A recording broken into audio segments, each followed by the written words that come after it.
Imagine driving down a long highway in the dead of the night. The headlights slice through the void, and the only sound is the hum of the engine. And then out of nowhere, you see something. A figure in the middle of the road or something else. It wasn't there a second ago, but as you blink, it's gone. And from there, it's no turning back. Hi guys, welcome back to the channel. In today's video, we are going to dive deeper into 3 of the creepiest lost highway horror stories. Highways have always been the symbol of freedom, yet for some, highways are a way into terror. These are the unsettling tales of people who ventured onto the highway and were never the same again. 1. Lost in the fog. 3 friends, Michael, Fraser, and Cooper, had spent a very relaxing weekend in the remote, distant village away from the city. As the sun began to set slowly, they packed up and headed back home. Cooper knew an alternate route, a narrow highway winding through dense forests, and recommended that it would save much time in their journey. Although that highway seemed to be forgotten by time, the other 2, who were tired and wanted to get back home fast, agreed. The first stretch was normal, even a bit peaceful, but when darkness started to spread across the sky, there came a kind of stillness that was eerie. The highway had empty stretches, no signs of life. The trees on both sides loomed large. Their shadows crept across the car like elongated fingers, swallowing it into darkness. Hardly any light from the headlights penetrated the thickening fog that crept in to cling to the car.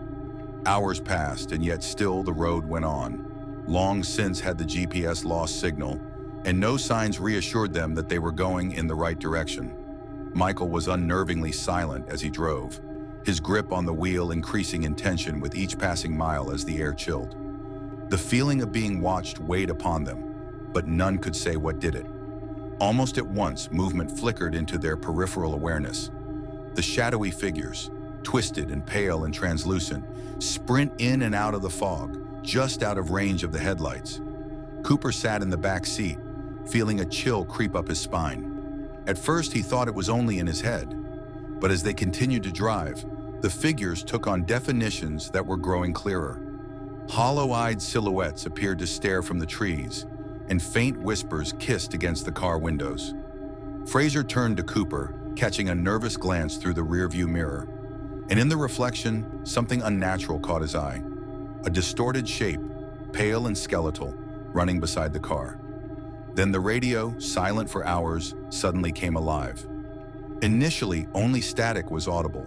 Then it filled up the entire car for minutes on end with very loud screams. Panicked, they started reciting holy rituals as the engine stuttered and the headlights dimmed through the oppressive fog. Michael braked, eyes wide with terror now. There was no way back. The road behind them was gone. Then without warning, the car engine died and everything fell into an unnatural silence. The friends sat frozen, too afraid to move, staring out into the misty void. And then they saw them, ghosts, standing still on the road ahead, their faces twisted in agony. The ghosts seemed to be beckoning, their long, bony fingers pointing into the distance. As suddenly as it started, Fraser was out of there, hypnotized by something unseen, disappearing into the fog. Michael and Cooper called him, saying not to go, but he did not listen. They had no choice but to step out. But as soon as they went away from the car, the world seemed to pivot. The whispers became louder now, as if they were calling their names. The figures in the fog closed in on them, the faces clearing up, faces of long dead people, travelers who had taken this road and never left. Then, as suddenly as they came, the figures vanished. The friends vanished with them. There was nothing but silence. After a few days, search parties were sent out to look for Michael, Fraser, and Cooper, who did not return. They found their car parked by the side of the road with a dead battery and open doors. Searchers combed through the dense forest and overgrown fields surrounding the lost highway but found nothing. Only 2 caps were found, one belonging to Michael, the other to Fraser, lying on the edge of the woods covered with dew.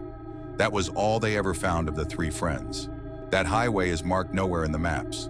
Legend haunts Michael, Fraser, and Cooper. A reminder that some roads were not meant to be traveled. 2. The Midnight Breakdown. Shubham had always been a night owl. An idea of driving to his badminton competition in the dead of night to the neighboring city didn't bother him. He set off exactly at 2:24 a.m. The air was crisp with the dying breath of October. An unexpected layer of fog clung around it, swirling in ghostly tendrils. The fog got darker, wiping out the road signs from his sight.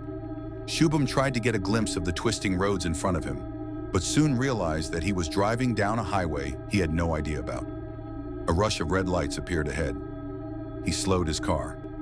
He noticed a man standing next to the vehicle waving for help. Shubham hesitated but then decided to stop. He pulled over and rolled down the window. The man told him the battery of his car had died and asked Shubham to get a phone so he could call his brother. Shubham handed him his phone and then walked out of the car and would gladly help jumpstart the vehicle. As the man dialed and began talking to his brother, Shubham popped the hood on the stranger's car and it began working. Odd enough, the car started on the first attempt. Just then, two hands, cold and firm, gripped around his neck. Panic ran through his veins as the fingers closed, cutting out his breath. Shubham wriggled, coughing for breath. In his blurred vision, everything and everyone appeared blurry. With an immense twist, he wrenched free, stumbling back, with his burning throat coughing. He ran to his car and reached into the glove compartment for a pistol he kept for emergencies. His hands were shaking as he spun around, raising the gun to shoot anything that could have attacked him. But the highway was empty. He could only hear the low whistle of the wind through the trees and his own ragged breathing. He found his phone lying on the highway. Shubham got back to his car and thrashed the gas pedal. Endless stretching road before him. But this uneasy feeling that the night wasn't done with him yet. A weird noise started filling the car. A faint tapping, like fingernails rapping against the windows. At first, he thought that it sounded like loose gravel flicking up from the road. But when it tapped at the rear window, his heart dropped. Slamming on the brakes, the tires screeched to a stop as the car jerked violently. Shubham turned around, gun still in hand. The back seat was empty, but as he adjusted himself in the seat, a whisper reached his ears, low and unintelligible. Shubham slowly turned his head toward the passenger seat. The seatbelt was buckled, as if someone had been sitting there. The whispering grew louder, swirled about him. He didn't understand what they were saying. He wildly unbuckled the seatbelt and stumbled from the car into the frozen night. Shubham stood on the highway, gasping for air. Wind howling all around him. In the distance, continued whispers. It didn't stop even though he was outside the car. It felt like the whispers were closing down on him from all sides. Without a thought, Shubham ran back into his car, started up the engine, and took off down the highway. On the passenger seat was his phone, which began beeping all of a sudden. There was a call. The screen flashed number, unavailable, an empty space where the caller ID should have been. Hesitatingly, Shubham picked up the phone and answered. There was no voice, only the faint breathing on the other side. And then the same cold hands that had slipped around his neck before grasped for his neck again, but this time he could not resist as his vision blurred forever. 3. Hunting on the highway. Sarah had always been comfortable driving alone at night. The empty highway, the hum of the engine, and the peaceful quietness were things she secretly enjoyed. After her friend's birthday party ended late, she wasn't worried about the short drive home to her small town from the highway. The clock read just past 2 a.m. as she turned onto the narrow highway, her car's headlights cutting through the darkness. The road ahead stretched out, illuminated only by her lights, with trees on either side casting long shadows. A chill hung in the air, a reminder that winter was approaching soon. Suddenly, she noticed something strange in the distance, a dark lump lying in the middle of the road. At first, Sarah thought it might be a fallen tree branch or roadkill. As she approached, her headlights caught a glimpse of pale skin, and it wasn't just an animal, it was a person. He was crouched low, hunched over something, his back facing her. A deer, its legs splayed awkwardly, lay beneath him. The man was eating the animal's flesh, tearing into it with bare hands and teeth, the blood glistening under the headlights. His clothes were tattered, his hair matted with filth, and his skin was sickly pale. His body jerked with unsettling movements. There was something wrong with him. Sarah's pulse quickened. She gripped the wheel tighter. She tried to steer around him, but her foot hit the gas harder than she intended. The car lunged forward, and before she could swerve, she heard a sickening thud. She had run over him. The car jolted violently as it passed over the man's body. Panic surged through her veins, but she didn't stop. Her mind raced with the image of that man. Was he dead?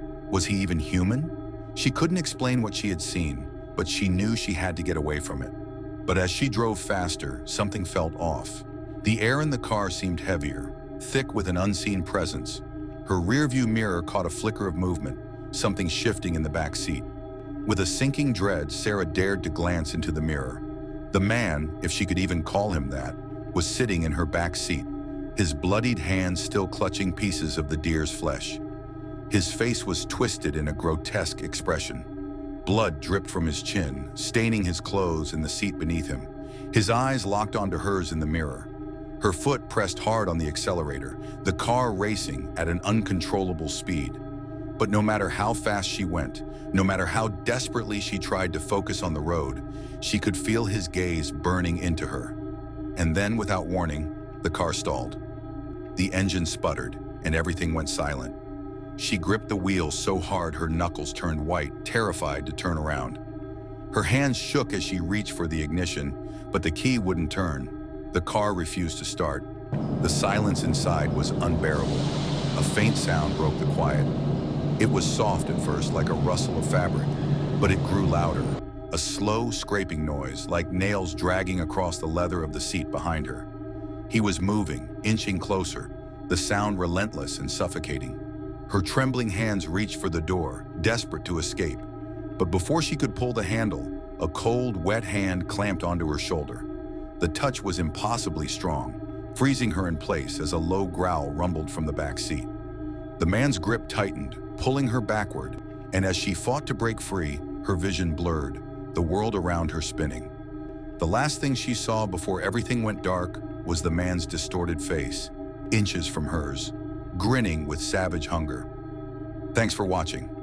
If you liked this video, please like, share, and subscribe to our channel for more creepy stories. Which of these stories gave you a thrilling experience? Let us know. Until next time, stay curious, stay safe, and remember, sometimes the scariest stories are the ones that are real.